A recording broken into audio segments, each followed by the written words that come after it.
And right now we're also accepting books to the Scripps Howard Foundation's If You Give a Child a Book campaign. Last year, employees here at ABC2 collected thousands of books for underprivileged kids in Baltimore. We're excited to do it all again. We're giving donations to the Maryland Book Bank.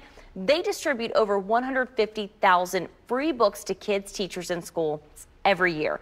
This week, we're going to tell you more about how we're helping kids here in Baltimore.